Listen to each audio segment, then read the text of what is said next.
this fucking chapter, man. It wasn't bad at all, but it was weird in all kinds of ways. That said though, there were quite a few good things in this chapter. Let's begin with Anna and Layla flashback. So I did ask like a few chapters back if they actually met, and this confirms that they did in fact meet. We see Layla and Anna having a pretty long talk about the book which explains the plan to open the Eclipse Gate in year 777, as well as the fact that it was Anna who actually wrote it, which of course means that Anna and Layla are the beginning and the end to the long mission. Layla apparently took it upon herself in order to keep Lucy free from these kinds of responsibilities, the duty of opening the gate. This is obviously what caused Layla to die in an early death, but I guess to her it was a duty that had to be done. So Lucy is technically not even remotely important as far as the Heartfilia bloodline goes, and the same will go for any descendants of hers. So even if the Heartfilia family dies out, well, it won't be a problem at all, which is quite interesting. I mean, I bet she will still make it live on in honor of what they did, assuming she actually finds out, but I bet she will sooner or later. Then there's the explanation of time-lapse, which is quite interesting as well.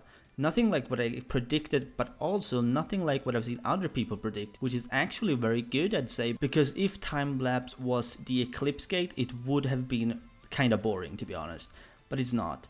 I mean, it's linked to the eclipse in a pretty huge way, in that the time-lapse was created the moment Anna stepped through the gate, and even during the GMG arc it reacted apparently, but it's not really described how it reacted. Probably nothing big, I imagine, so the time-lapse is then a result of meddling with time travel, which is quite interesting, but that's not even the end of it, because even Seraph seemed to know about the time-lapse. Because by the end of the chapter, during Natsu and his encounter, Zerf explains that he intends to use Mavis and the time-lapse in order to create the Neo Eclipse, which will effectively reset existence. He wants to do it to rid of his curse, because this will allow him to pretty much reset the lives of everyone who has ever lived. No one will suffer from Zerf's doings. Natsu will be a human. Acnologia won't gain power apparently. Not sure what he meant by that. Is he implying that he had something to do with Acnologia's element? Because if it's not involved with Acnologia, well, I don't see how Acnologia wouldn't gain any power, since the same would probably just repeat. The only thing that would change would be what Zerf is responsible for, which would then in turn mean that Natsu would also die, right?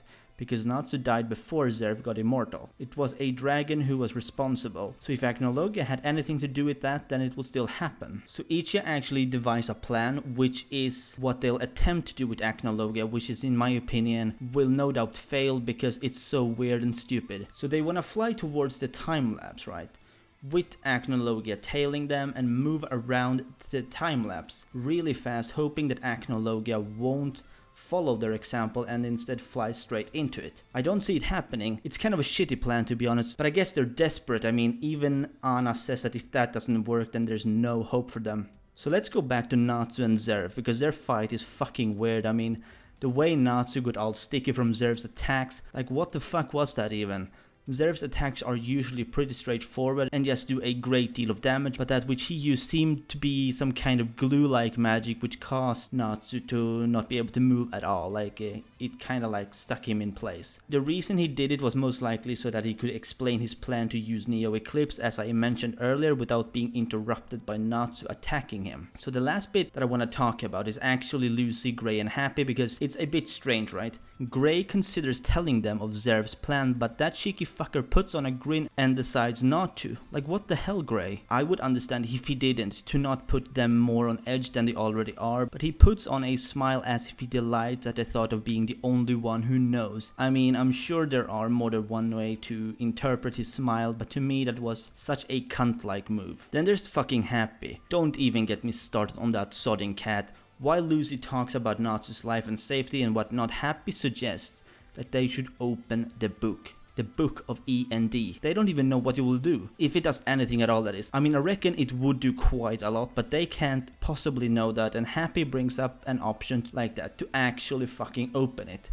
I actually fear for Natsu's existence right now. I wouldn't if Happy hadn't said that, but because he did, Natsu might transform, and that's the last thing I want. A power-up is fine, but if he actually transforms, I'll be disappointed as fuck. I mean, even Ignil told Natsu not to open that book no matter what, which means if you open that book, something will most likely happen. But they can't know that because he didn't tell that to them. He told that to Natsu only. So only Natsu knows that opening the book is a bad idea. Well, for all they know, opening the book could do nothing, but it could also do a fucking lot, okay? But it seems like Happy knows that he'll do something, which I kinda don't like. Well, I think I'll wrap up the video. Let me know what you think down below in the comments, and if you did, please like this video if you enjoyed, and subscribe if you're new to my channel. This has been your favorite host, Perm, and I'll see you soon.